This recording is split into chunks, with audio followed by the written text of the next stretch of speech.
বরাকের একমাত্র শিল্প কাঁচার কাগজ কলকে চালু করার জন্য বারবার প্রতিশ্রুতি দেওয়া হয়েছে প্রধানমন্ত্রী, গৃহমন্ত্রী, পূর্বতন মুখ্যমন্ত্রী এবং বর্তমান মুখ্যমন্ত্রীর দ্বারা। কাঁচার এবং নগাঁও কাগজ কলকে পুনর্চালনা করার জন্য ৪,১৪১ কোটি টাকা আবণ্টিত হয়েছিল, সেটা হদিশহীন। কাঁচার কাগজ কল এবং নগাঁও কাগজ কলের দুর্নীতির জন্য সিবিআই তরফ থেকে এফআইআর দেওয়া হয়েছিল। এই লুণ্ঠনের তদন্ত করার পর আজ পর্যন্ত এদের বিরুদ্ধে কোনো শাস্তি হয় নাই।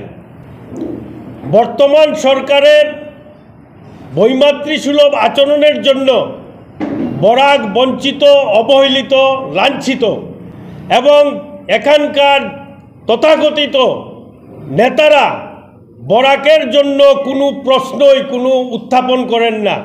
এরা মেরুদণ্ডহীন, এদের ভোট চাওয়ার কোনো অধিকার নেই। নগাঁও কাগজ কলে ২৭,০০০ কোটি টাকা ব্যয় করে টাটার সেমিকন্ডাক্টর প্রজেক্ট হচ্ছে, কিন্তু বরাকের জন্য বর্তমান মুখ্যমন্ত্রীর দেওয়া প্রতিশ্রুতি, কাঁচার কাগজ কলকে পুনরুজ্জীবিত করার প্রতিশ্রুতি আজ পর্যন্ত বাস্তবায়িত হয় নাই।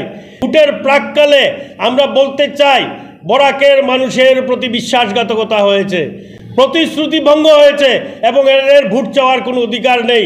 জাকরু সিদ্ধান্ত নিয়েছে বর্তমান এই যে লোকসভা ইলেকশনে বরাক ব্রহ্মপুত্রর প্রতিজন নাগরিকের কাছে আমরা ঘরে ঘরে যাব এবং শাসক দলের বিরুদ্ধে পরিত্রাণের আশায় ভোট বয়কট করে বা ওদের বিরুদ্ধে ভোট দেওয়ার জন্য আমরা আবেদন রাখব। বরাকের ব্রহ্মপুত্রের উন্নয়নের জন্য দুইটা কাগজ শিল্প যতদিন পর্যন্ত পুনরুজ্জীবিত না হবে ততদিন পর্যন্ত আমাদের লড়াই অব্যাহত থাকবে। এই লোকসভা ইলেকশনে যেখানে যেখানে আমাদের প্রতিনিধিরা আছেন, যেখানে যেখানে আমাদের কাগজ কলের সঙ্গে যুক্ত জনগণ আছেন, সকলকে আমরা আহ্বান জানাচ্ছি, এই মিথ্যাচারী, এই প্রতিজ্ঞা ভঙ্গকারী সরকারের বিরুদ্ধে আপনাদের মতামত প্রয়োগ করে সঠিক বিচার করুন।